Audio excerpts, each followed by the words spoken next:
A very good evening. A warm welcome to Dan Really Likes Wine, presented by Pick and Pay on an evening of celebration. It is our first live show in which we can go out and buy a drink at a restaurant, get a bottle of wine at Pick and Pay, go and enjoy the fruits of our fabulous winemaking community.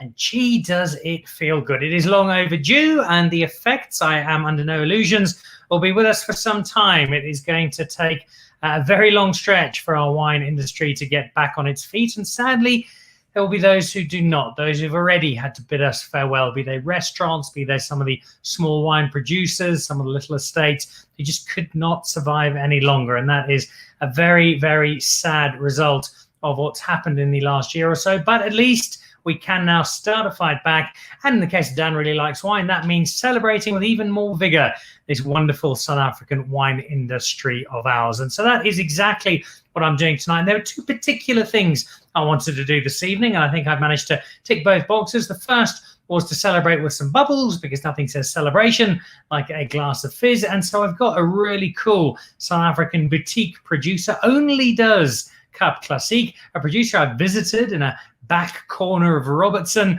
and a producer who was the first to get wine to me after lockdown ended, which made it the natural choice. It also ties in with the 50 years of Cup Classique that we're celebrating throughout 2021. And then I'm spending time with a really good mate of mine, a guy who's responsible for me believing I sort of know how to cook. I've had many misadventures with him. He's a great mate. He also, despite being a chef, has one of the keener wine brains of anybody I know. So my guests today in just a moment will be Henk van Niekerk from Paul René, just outside of the Robertson CBD, as we drink both their Brut Rosé and their Brut. And they are two splendid, splendid wines. And then heading over to Pete Goffe-Wood, a man who still looks like a Russian nightclub bouncer, but is just a wonderful all-around guy. And he's got a really exciting event coming up, an actual event that you can go to and see people and do stuff at, which is really cool. So that's on the horizon as well. Just before I welcome in Henk, though, and get going with some bubbles, couple of things to look out for. We were looking at the World Wildlife Fund and their conservation champions. We're probably going to be doing that in just over a week or so. We've also got Bubbles Highland joining us on the horizon. We have a Valentine's Day to celebrate, so that's coming up as well.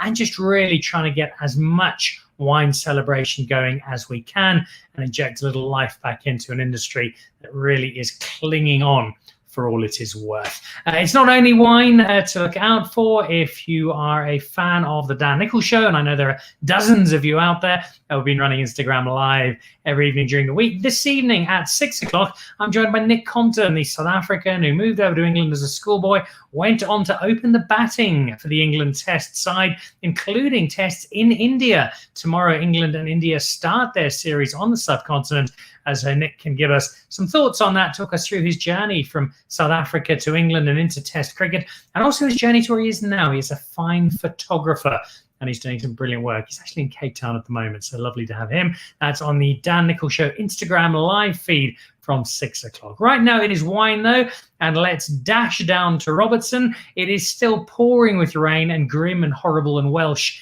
here in Johannesburg, but down in Robertson it is blisteringly hot. Nice blue skies. Thankfully, I believe the harvest is done, but let's go and get confirmation from Henk van Niekerk. Henk, good evening. Welcome. Good evening, Dan. Thanks for having me. You got to be careful saying that the harvest is finished. It's only finished for some of the Cup Classique producers. The rest are only just starting now, and they're very edgy, want to get going. And it is definitely a late vintage this year. Some years most people have been harvesting I think we're about 3 weeks later, between 2 and 3 weeks later. It's not a bad thing, but people are quite edgy this time. Those that are not doing Cup Classique and harvesting earlier, they can't wait to get going. Some have not even started, but the guys picking Chardonnay and Pinot Noir, most in this region, finished or close to being finished, yes. Give us the reasons behind that for people who aren't overly familiar with the mechanics of a harvest. Is it purely the weather conditions, or is there anything else that affects the decision to go sooner or later? It is mainly the weather conditions. You would look at the sugar and the ripeness, and those are the key indicators. So some years, last year was extremely early. Some would say that been in the business for a long time. This is more normal. We'll call it the old normal. The new normal started, first week in January picking Chardonnay in the region. That was certainly last year the case, which definitely buggers up my summer holidays. But now this year is more normal. We started late in January. So it is the weather. It was a cold winter, a cool winter. Also, spring was we had good rains and later heat. So it's definitely a good thing. Normally, you would also a later harvest would be a better yield, more grapes, more tonnage, which is also important. So it's definitely a good year. There's definitely a bit of inconsistency in the ripening, which is proved to be challenging. So normally taking samples with the grapes in the vineyard, we're normally quite accurate. If you take a decent sample, you know what sugar levels you're going to harvest at. But this year it's been difficult. There are some green bunches in between. So often you do sampling, you get to you think you're ready to harvest, and the next day you're crushing in the cellar. The sample in the tank varies quite a bit from the sample that you actually took, like the bucket sample in the vineyard. So that's been a challenge. So that will make the blending of the base wine interesting. So some days looked as if we picked too early, and then quickly it ripened a little bit. So blending that would be interesting in a few weeks' time. But in general, a good harvest. We're very happy, and it's also a good thing that we've got most of the grapes in the cellar now before this extreme heat. We've actually had very cool December. So it's been good. We're happy. You can always tell the measure of a successful winemaker when he has so much money that he's able to employ a Scandinavian lingerie model to just casually walk backwards and forwards behind him while he's doing an interview. So lovely touch there, Hank, and clearly an indication of how well you're doing. How well are you going to do this year? Can you get a sense already? Is it possible yet? From the grapes, from what you've seen, from what you've tasted, as to how the 2021 vintage might be shaping up for you? I think we're excited. I think it's good. I think we had a good acidity and good ripening. It's been a healthy year. Also picking early, picking for Cap Classique and Chardonnay and Pinot Noir in particular, we pick it early. So more often than not, the grapes are healthy. If you're picking for other wines and still wines, you've got to wait another month. So, there goes the Scandinavian mother of three. Hello. So we're definitely happy. Both, I think, Chardonnay and Pinot Noir are good. I think a little bit of inconsistencies, but we can manage that. It's sort of uneven ripening. That's definitely the year will be remembered a little bit for uneven ripening, but it's not. Hello, Paul. Quick hello. Paul Jr. So this would be your winemaker then, would it? Well, he's got to beat his little sister to it.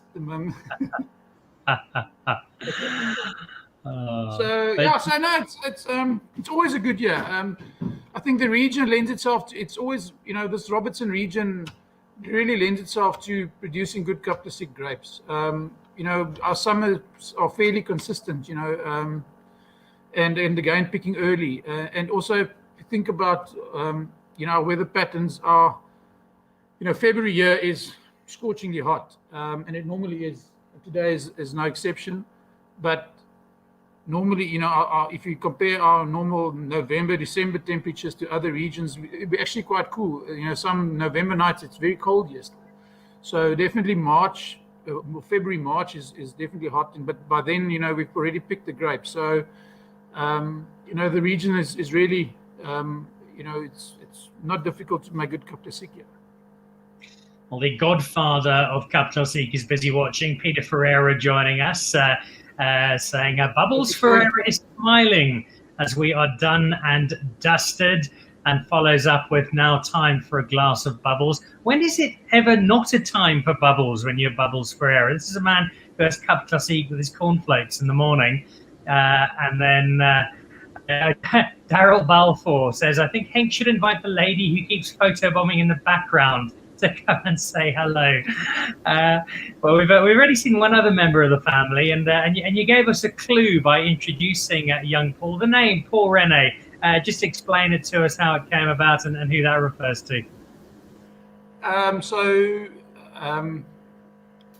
My father-in-law is Paul René. So when my wife and I moved to the farm in 2008, and I really wanted to produce Cup Classique. So, it's the story, but where he got the name from, we'll do it another time. But nevertheless, he's Paul René, so we named it after him. He's also the owner of the farm.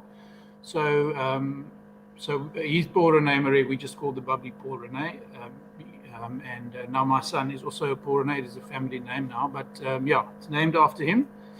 And in 2009 was our first harvest, and released our first vintage in 2012.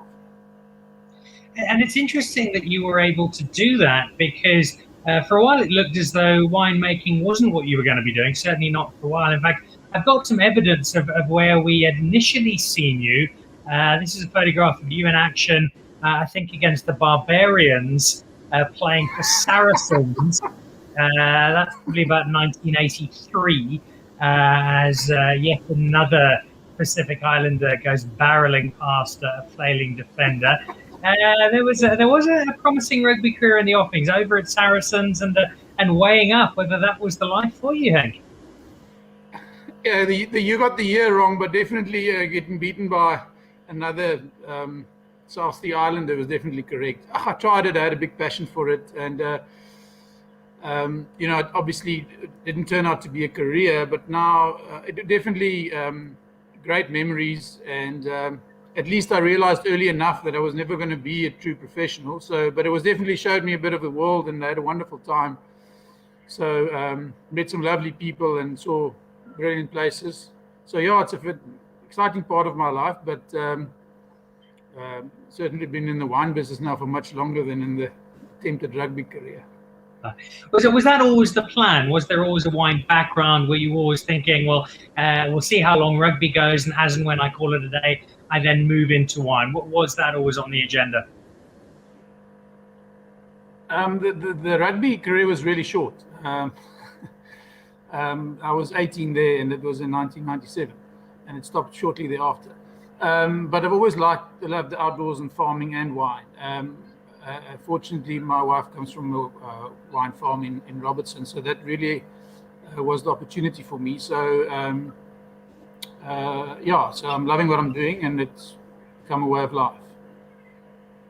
And one that allows you to have this onerous task of regularly tasting and evaluating and researching Cup Classique, which is exactly what you do. We've got 2 bottles here because there only are 2 bottles to choose from, which leads into the obvious question: the choice of just doing 2 specific wines and only bubbles. What framed that decision? I think we wanted to be focused, and there's a big passion behind this sort of celebratory drink, and I think we wanted to be focused and try and create something that is of the highest quality. I think also the consumer appreciates someone who puts a lot of time and effort into trying to be, or to be focused. So this area definitely again leans itself to producing great grapes for Cup Classique. So there was an easy choice, especially for Chardonnay, but also for Pinot Noir. So I think you got to be focused. It's quite important. And you are very successfully. In fact, I remember coming out on my sole visit to Paul René when we first met, and I got to taste what you had, and I think I met half the family on that particular day.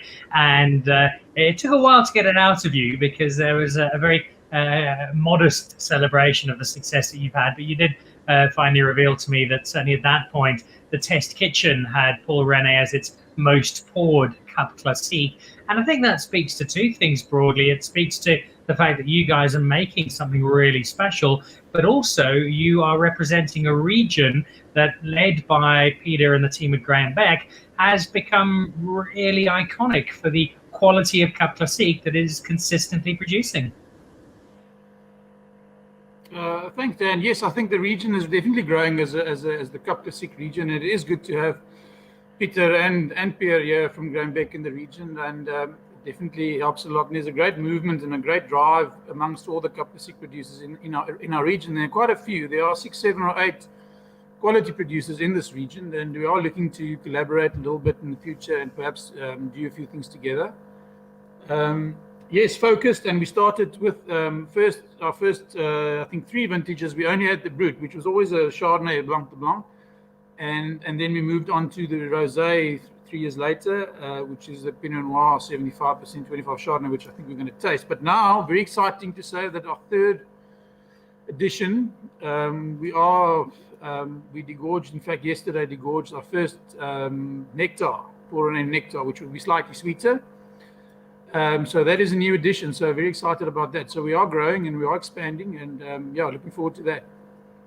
I think that's a very shrewd addition, because that is a segment of the market that is growing and growing visibly. I look forward to tasting it. It'll have some competition though, because the 2 that you have out already are superb, and that is echoed by Vuisani Mangisa. Vuisani Mangisa, who's the head of the Mthatha Wine Association in the Eastern Cape, who's busy watching. The focus is in the taste. 2 exceptional bottles, tasted some at the last Franschhoek MCC Festival in 2019. In fact, I think single-handedly Senani is responsible for 11% of all online wine sales since the ban ended a little earlier on this week. Let's go into that taste. And as we try the first one of the 2, which is the Brut Rosé, the Pinot Noir Chardonnay, take it down to a very, very basic level for those people not that familiar with the process, Henk. How are we getting the pink color? How are you bringing them together? How does this process work to produce this beautiful sort of light onion skin, hint of smoked salmon hue that I'm looking at in my glass? Okay, so that is a blend of Pinot Noir and Chardonnay. Pinot Noir being a red grape variety, Chardonnay white. But the color of the red wine comes mainly from the skin or the contact with the skin. So some red grapes have got a very thick skin, who have a lot of color, where you get a good color extraction. Pinot Noir is the total opposite. It's got a very thin skin and very little color. So it's very difficult to get color. So the longer you soak it on the skins, you extract more color. But now when you want to make a Kapasiek, we don't want to soak it on the skins for long. We only want that fresh, free-run cuvee juice, say 450 liters per ton. So we don't crush it heavy. We don't soak it, don't macerate it. We want to just rack the juice from the press and let that settle. So in that you get very little color. But then also different clones and different soil types and the age of the vines will also impact on the color. So what we then sometimes do is we will take that free run juice and ferment it in one tank, and then we would press the grapes a little bit harder, and then we would extract the tie or the press fraction from that and ferment that separately. Now that will have a little bit more color. So depending on the quality of that press fraction, you can either blend some of that back with a base wine, or otherwise you can add a little bit of red wine to that to give your base wine a color that you're trying to create. It's not easy to have the same color every year, and all our rosés and our bruts are always a vintage. So it's all the grapes are from one particular year. So when it's a non-vintage and you can blend reserve wines and blend it with it, then it's easier to have a consistent color and consistent taste profile. But with the vintage, it's difficult. So, and then also the wine will age or undergo the second fermentation in the bottle and age on the lees, and then the degorgement or the riddling comes. We turn the bottles upside down and shoot out the frozen lees, and then you add the dosage. So in the dosage, you can also add a few drops of red wine, which would try to get the color more consistent. So those are different ways of trying to get color into the rosé. There's nothing wrong with adding a few drops. It is a red grape. Adding a few red wine drops to it, no crime in that. Well, what we have then is not just a glass that looks glorious, but the taste as well. There's a wonderful intensity to this. It's really dry, but yet still retains that fruit, which you can feel coming through. Again, give us your guided tour to a glass of the 2016 Brut Rosé, Henk. I'll be there.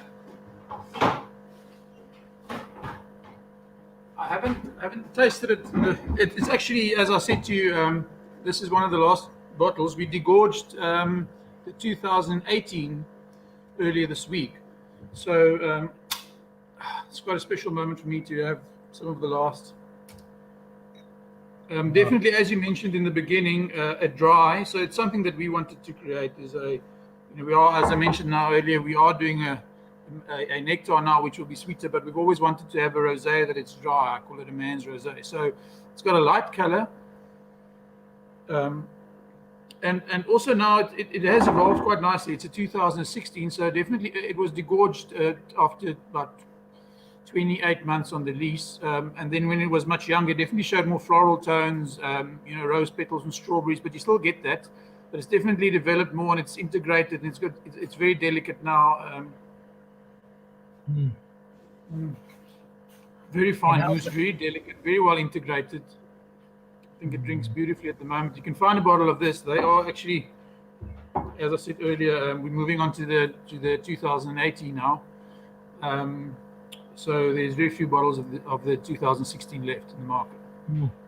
Yeah, it was striking a chord, and it took me a while, but I finally remember the colour is basically my Northern Irish brother-in-law Fergal after he's been in the sun for about 8 minutes. That's pretty much where he finds himself.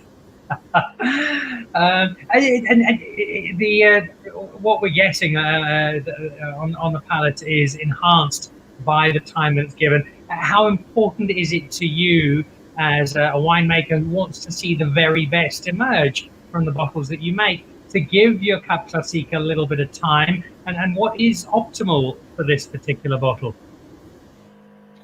Dan, that's a bit of a moving target. So we've changed a few things. When we've always had a minimum of 24 months on the lease, aging on the lease. So that's always been our minimum, but we've stretched it a little bit. And the idea was always to have a little bit longer lease time. Definitely, generally speaking, the longer the better, depending on the style that you want to create. But anything, I think, under 18 months, we wouldn't do. We've never had anything under 24 months. But interestingly, now we will go on to the Brut now, but our Brut Chardonnay we've changed. Now 2017 vintage is actually 36 months on the lease. So our Chardonnay we're keeping longer on the lease, but then our Rosé, we've actually decided not to. You want that Pinot Noir fruit, upfront fruit, to show in the wine. So each time with that will probably stay more or less the same. So this was 24, 26 months, 28, somewhere there. So we will stick with that in our Rosé to show more of that red strawberry fruit, red berries and rose petals. So I think for us in our style, between 24 and 30 months is optimum for us. But we're definitely moving with the Chardonnay Blanc de Blanc to a longer lease time. So COVID's created an opportunity for us to move that out to 36 months.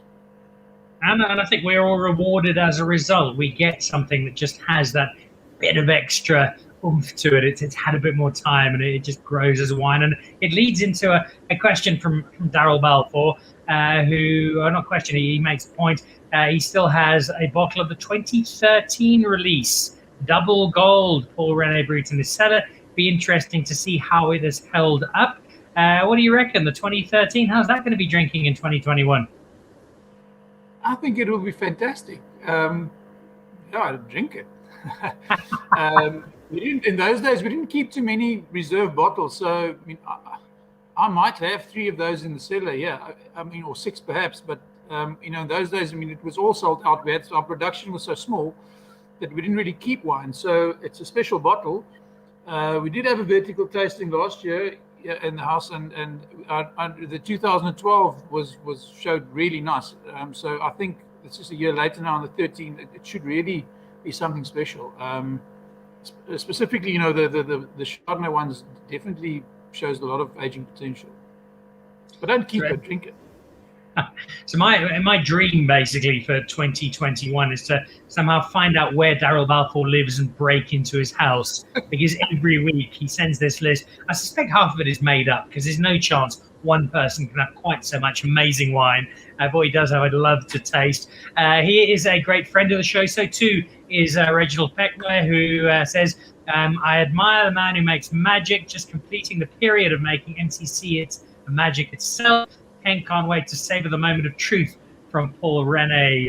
Well done, Reginald, up at Cheetah Plains in the Sabi Sands, where he has not one but three of the most magnificent cellars in South Africa. That MCC magic is not just in your Brut Rosé, it's also in the Brut itself. I have a bottle here.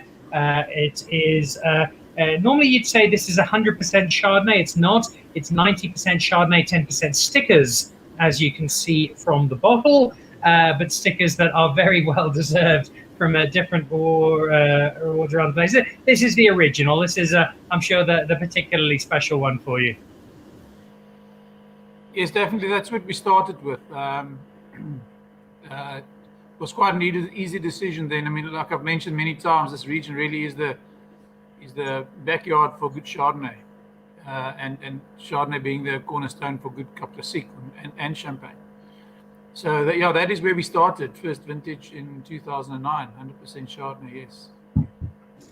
All right. Well, it's the second of the two as it stands. There is the third one on its way, but it did set the benchmark. It's the one that really first got you noticed. We're up to 2016 with this particular vintage, as per the Brut Rosé. Just give it an introduction and what for you makes this stand out, Hank? Vibrant mousse, good pressure. So again, this one was 24 months on the lease, but it's been on cork for quite some time now, so it's definitely evolved, but in a nice way. So when it was younger, it showed more citrusy, lemon, limey flavors, also orange flavors. It's definitely developed also some peach and pear.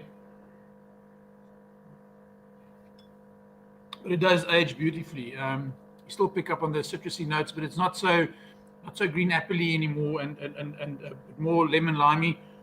And it's also evolved to show some bready notes and some bready brioche notes now, which when it was younger, wasn't there. But it certainly drinks beauty. Still a lot of freshness in it. I'm happy how it's evolved and aged. Yeah, I can see why. This is just a glorious glass. I see Grant Sauls, who's the head of quality control down at Marble, David Higgs's restaurant. I really enjoy the Paul René MCC, especially the rosé. Rosé is beautiful, Grant. If you can find some 2016 of the Brut, you're in for something special. Last one before we let you get back to your Scandinavian lingerie model there, Hank. This is 50 years of Cap Classique. I know the chairman of the association, Peter Ferreira, is watching on at the moment. He's such a champion of wine in general, but of bubbles in particular. What does 50 years of Cap Classique mean to you as a producer who only makes this particular wine? Dan, I think it's very exciting and it's something to be proud of. We're all putting out some social media posts for, this week, and I was actually working on a little bit of a video earlier today, and we're very excited about that. It's great that all the producers come together, and certainly having Peter as the chairman helps a lot, and it puts a lot of effort into it. It's something very special, and I think what is very important is to think of those that started, the pioneers many years back. There will be more to come, but certainly I think it's a time to reflect on the ones that started, and 50 years ago, but also 30 years and 25 years ago. Those are important people for us to be where we are now, and also there are many people taking it forward, but it's definitely something special. It's something that I think in years to come we will appreciate what hard work was done now, but also now we appreciate the work that was done 50 years ago, and also 30 and 25 years ago. So it's an exciting category. It's exciting people to work with. We get together a few times during the year, have a few jokes, and it's definitely an exciting business to be part of. And it is just another wonderful illustration of the quality of wine we make here in South Africa. Hank, two more examples of the terrific bubbles that you are creating. Good luck with translating your latest harvest into another cracking vintage. Thanks for sharing a couple of glasses with us. And I think the heartbreak that all of us had when you said goodbye to Saracens has been more than made up for by the quality of the Cap Classique that you are delivering. And good luck for the celebrations this year. Good luck with the new vintage, and really appreciate the time. Thank you. Thanks, Dan. Thanks. Bye.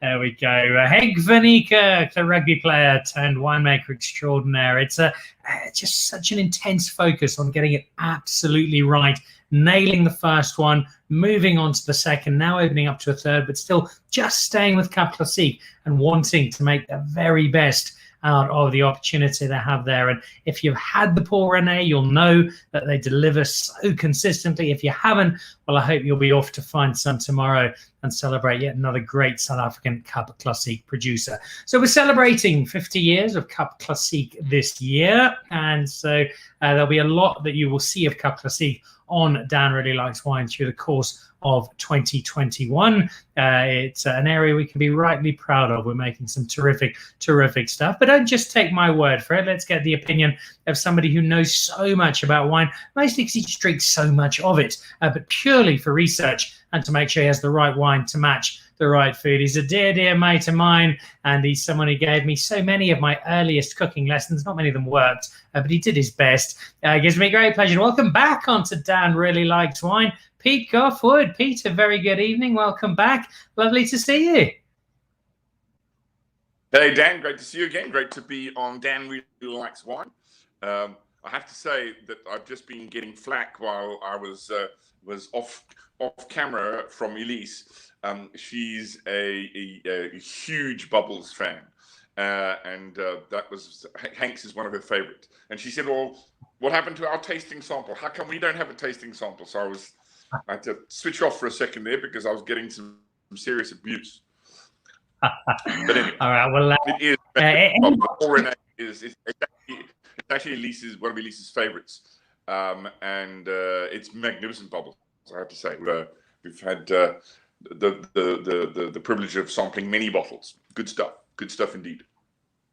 Give us a little bit of context, because you are deeply passionate about wine, and you spend so much time not just drinking but appreciating and understanding it. It's very easy for me to say, well, South African Cup Classique, it's just as good as champagne. It blows Prosecco out the water. It is amazing. You've traveled the world. You've cooked around the world. You've drunk wine around the world. Are we at a stage where we can say that our top Cup Classique really does sit alongside some of the better champagne houses of France? Without a doubt. I think the only reason it doesn't always get the recognition it deserves is just wine snobbery. In that, the French champagne has this traditional allure, and so it's always one of those things that people think, and unfortunately, as you will know, South Africans are quite self-denigrating. We don't think it's as good as. But if you look at some of the top gear that's being produced in this country, it's every bit, if not better, than what's being produced in France, and certainly better value for money. If you look at the Moet and Chandons of this world, you're paying for a marketing budget. It's mass produced. It's made on such an enormous scale that the quality is long since shot from the bottle, as it were. Whereas the kind of gear that the likes of Hank and Peter are making, and the rest of South Africa really are of quite a magnificent quality, I think. And yes, certainly holds its own to some of the international stuff, without doubt. Let's take that into a broader wine space then and look at where we sit as an industry. I know it's been such a tough year for you. You had a wonderful restaurant that sadly I never got to, that is no longer with us, and you're not alone in that particular space. We could sit and lament the challenges, and there are many of them, but I know that at heart you're a very positive person. As we look at the wine industry, can we pin our hopes on a revival of that industry on the fact that, much like Paul René sits alongside a top French champagne, so across the board, so many of our top wines can go head to head with wine from right around the world and rightfully say, we are as good as you, in some cases better, and we're half the price, if not less? Yeah, look, I think that's definitely the case. You can take anything that we do, whether it's whites, reds, white blends, you name it, categorically we are up there with the rest of the world. And of course, our biggest savior at the moment is the fact that our rand is almost worthless. So all of those South African wines at whatever price point are far better than their foreign equivalent because that exchange rate works against us. But what it does do means we shine in various categories because we deliver pound for pound, for want of a better term, better quality than anyone else in the world, I think. You'll get plenty of agreement from Dan Really Likes Wine and from most of our viewers and for the people we have on the show. And that is going to lead our return, we hope, to wine salvation. The broader space of wine is such a fundamental part of cooking. You've been one of South Africa's top chefs for many years now. And yet of all of that wine, I've made the mistake once or twice of asking you about Chenin Blanc, and 3 hours later, you've still been answering my question. I think that really is, of all of our wine, the one that seems to be really dragging the rest of South Africa into previously uncharted territories. And whether it's as a single varietal or as headlining a blend, the wine that just seems to have that distinctly South African character to it, and has the ability to really bring us into spaces where South African wine might not be so well known or so appreciated. Look, I think it's what we do well. You know, it's like the South African Chenin is like the Springbok pack. You know, when it's on fire, it's unstoppable. You know, and you can put whatever you want in its way, and it'll trample right over you. And I think we've grown so much of it for so long, but now with the stellar winemaking skills that have developed over the last 30 or 40 years in this country, and certainly over the last 20 since we've been allowed to trade internationally, I think that those beautiful skills, whether it's viniculture, whether it's the skills in the cellar, have been applied to what is our largest planted grape. And we're seeing the benefits of that because we have the most amazing climate, we have the most amazing yields. So whether it's top end Chenin that's covered in awards and is ridiculously expensive, quite rightly so with the top stuff, or it's just every drink in quaffable gear, I think in time Chenin will do for us what Sauvignon Blanc did for New Zealand. I think it will be the brand that we're recognized most for in terms of the quality of what we produce. And again, the ability to give quality at all price points. There we go. If New Zealand is not a term you're familiar with, just to clarify, New Zealand, the third best rugby playing nation in the world, just so you're absolutely certain of who they are. That leads rather nicely into one of the key questions I wanted to ask you. It's been a god-awful time for the wine industry. And I think people like you and me who might not be selling wine ourselves, but have such a vested interest in the business, from you, from the restaurants, just a love of wine, from me, from the guests I have, the friends I have in the business, it's been really hard watching it and watching people genuinely struggle. So we want as many people as possible to get out, to buy South African wine, to explore South African wine, to make it more a part of their lives. So taking that as a point of departure, give us Pete Goffe-Wood's guide, post-prohibition. You've mentioned the Chenin. What should we be out there looking for? What should we be exploring? What for you, be it a region, a particular estate, a certain style of wine, has caught your imagination of late and could catch the imagination of fellow South Africans? Well, look, first and foremost in everyone's mind is that, you know, we want the hospitality and the wine industry get back on track to make up for lost time.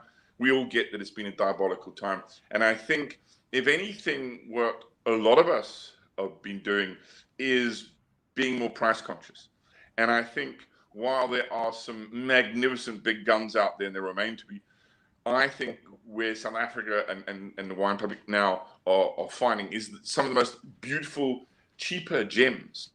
You know, obviously, you know, with finances being what they are, we're saying, okay, geez, you know, there was no problem with splashing out 300 Rand for a bottle of really good Chardonnay.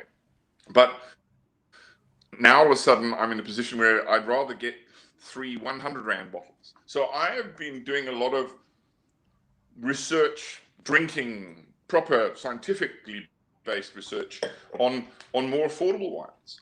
And what we have on offer in South Africa is quite astounding. I mean, just by the by, what I'm drinking now at the moment, the Baden-Württemberg Baden Blanc. Now, I live in Hout Bay, so these are my neighbors just over the hill. This is a magnificent quaffing wine. It's a white blend. It's beautifully balanced, but at 65 Rand from the cellar door, you cannot find better value for money. And I think that is one of the things that the South African wine industry has to offer, is that there are magnificent finds out there. You must just go looking, do a bit of research. But I do believe that I mean, as much as I love Shannon, I cannot afford to drink FMC every day. That's just not possible. So I'm looking to stock my cellar and my shelves with quaffable wines that I can haul out. We have people around for a buy, and if we go through 6 or 8 bottles of wine, it's not going to break the bank, because I've found some really good value quaffers, and I think there's some beautiful stuff around. And I think that is often where South Africans can support the local wine industry. It's not about going to have to save up and afford something with loads of stickers on. It's about finding a nice, cheap and cheerful quaffer that you can actually support wineries and buy a fair bit of. And it does speak to probably our strongest point of all as a South African wine industry. Yes, we make wine as well as anybody in the world. And I firmly believe that, as subjective as I might occasionally be. But we also deliver wine that doesn't have to be at that 300 Rand price point. And yes, a 300 Rand wine will quite often match a 300 euro wine. But you can find stuff at 60, 70, 80 Rand that is not just drinkable, it's very pleasant. Well, look, I think also perceptions are changing. If you look and see what Bruce Jack is doing at the moment, he's offering like premium quality wine in 2-litre boxes, because that's what people want. People who are even buying box wine want smaller amounts but better quality. He's even doing a range of wines that are in 330ml cans. Stellar quality wines, but in a receptacle that more South Africans are comfortable with. So I think it's the changing times that we find ourselves in from the last year and this lockdown and this pandemic, is that we have to be a little bit more sensible with what money we have. And I think the South African wine market is doing a great job of giving us a massive spread of wines to choose from that are good quality.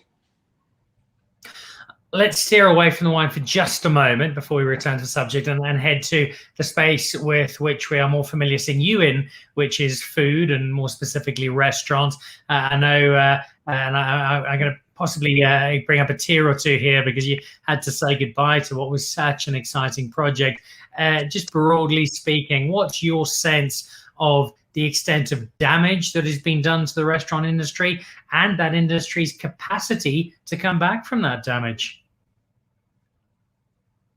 I think the damage that's being done, and I don't think we've seen the worst of it yet. I think that carnage is still to come. I don't know that, I can't speak too much for Johannesburg, although I know they're struggling. I'm not saying they're not, but yourself in Cape Town, it's cyclical. We rely on the summer. Come March, April, post Easter, it really just drops off down in the Western Cape, and most operators rely on a healthy summer to give them that nest egg to take them through winter. And the unfortunate thing is that because of circumstance, that nest egg doesn't exist anymore. The guys and the operators have been scraping through the summer, with the lockdown restrictions, with no alcohol, with the curfew, that New Year's Eve, January, and already half of February, that turnover that was the cushion for winter just doesn't exist at the moment. And I think that we're going to be, it's going to be a long, hard year for restaurants. I think the worst of it's yet to come, because there is no margin. in restaurants. You know, restaurateurs, contrary to popular belief, don't make loads and loads of money. You know, and so their margins are tight. So I think that this year for restaurants is going to be as bad as last year was. It's doom and gloom, unfortunately, and I wish it were more positive. And there were guys who will survive, and there were guys who do well, but it's going to be as difficult a year this year as last. And possibly even more so because there are no resources built up to throw back to, which might have been built up in advance.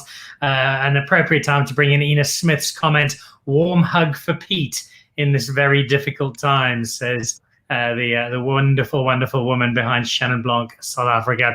All right, let's sort of go back to wine, but bring in your food as well. The other part of the reason we wanted to, I must bring in a quick question. Sanani Mangisa, who's a good friend of us both, the double Olympian hockey player, is Pete putting grow more on that beard? No. It's just been a long time. So I'm saving what I'm saving on blades. I'm pouring into my wine appreciation. That's a shrewd exchange. Going for the Kung Fu master look. And pulling it off magnificently. No restaurant, sadly, but that's certainly not going to stop you, because if anything, you are one of the great survivors, and there's a wonderful entrepreneurial streak to you, Pete, which I've always admired, and that extends for now into an event coming up. I think it's the 18th of February. You're going to teach people how to make steak. Yes. And people are thinking, well, hang on, making a steak's pretty easy. You put some oil in a pan and you cook it one side, cook it in the other, and bang, there you go. But as I know from having spent time under your tutelage and having been given many a bollocking for getting things wrong, as I frequently do, there's a little more of an art form to it. Yes, in fact, if I remember correctly, I remember a disastrous Bernays incident we had online last year during lockdown. Yeah, look, it's one of those things. The other thing about steak that's more to it than meets the eye is that there are more cuts available than there used to be. You know, it used to be a case of fillet, rump, and sirloin, and that was it. Then we slowly got introduced to ribeye. Now there's flat iron, there's skirt steak, there's spider. There is a myriad of different alternative cuts to some of the quite expensive prime cuts, and we're going to explore a little bit of that. And also, there's, at the moment we've got some beautiful Wagyu in this country at the moment, dry aged beef. There isn't anyone in this country, I won't say anyone in this country, but it's one of our pastimes. Throwing a piece of steak on the fire is what we all hanker for on weekends as we stand around the fire with a glass of our favorite beverage.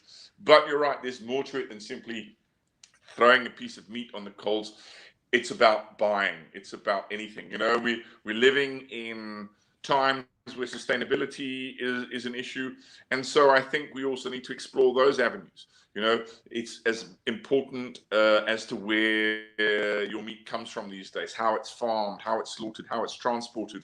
It's a resource that it's an ingredient that takes up a lot of resources. And I think we need to look into the future, if we're going to continue to eat meat, that we make sure that we're buying from sustainable sources, that there's more to it than simply throwing a steak in a pan.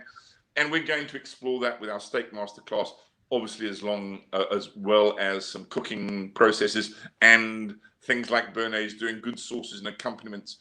But there's just something about the intensity of meat and the intrinsic theory behind cooking it and putting it in a pan. There's lots to do. There's lots of science behind it. Plus, there's lots of wine to be drank. Yeah, so one of my greatest memories, albeit a memory that has some slightly frayed edges, is spending time on the Pete Goffe-Wood orchestrated Kitchen Cowboys course. I learned so much about the basic art of cooking, but also spent rather a large amount of money on my griddle. Terrific course, though, and I highly, highly recommend. I think we can throw up on screen there. That is the masterclass of Pete Goffe-Wood. It's the 18th of February. It is down in Cape Town. The chance to learn from an absolute master, not just on how to make them, but a little bit more about the history, the meaning, the stories behind the meat. And if you are interested, we've got the website for you. It is thechefstudio.co.za. Jump on there and you can sign up to join it. Penultimate question for you, Pete, which links directly to this. We tend to think, okay, well, a steak, that's a big red blend, a slightly older Cabernet Sauvignon, something that's got broad shoulders and a bit of go forward to it. But if I can ask you not just to maybe give us some other ideas on stuff we can possibly have with steak, also just expand slightly what I know is, if not your greatest bugbear, then certainly one that's up there with them, that generic labeling on the back of bottle wine. Oh, it goes really well with lamb, but doesn't tell you if it's a lamb vindaloo or some rosemary lamb chops, or it's a lamb done in lemon. It's just so generic. It says nothing about what's really there. Oh no! I wish sometimes that wine producers would not put any of that information on their bottles. Say, if you want some detailed advice, go to our website. My other one, which I hate, is where it's on white wines. It says great with seafood, pasta, and salads. What does that mean? So look. I think with steak, it's a great vehicle for red wine. But again, it's more about the accompaniment. Are you having steak with some fried onions, some mushrooms? Or are you having it with a nice spicy pepper sauce? Or are you having it with a chimichurri? You know, I think the accompaniment is as important and probably more determining about what you'll drink than anything else. So, for example, just a nice ribeye in the pan, some sauteed mushrooms and some chips. You're looking for a nice, rich, a bold cab. Whereas if you go down pepper sauce way, there you want something with a bit of spice, a nice hearty Shiraz, for example. And then, of course, you go all the way over to chimichurri. Now you're talking fresh herbs, chili and vinegar. So a whole different kettle of fish in terms of what you're putting together. So again, you know, as varied as steaks are, you know, whether you're having ribeye, flat iron, sirloin, whatever it is you're using, so the accompaniments are determining, and so there are different wine combinations you use, and that's where it's nice to play. I think I try not to be prescriptive with wine pairings. I like to say, you know what, go with what feels right. Drink what you like with steak, but it gives a whole palate.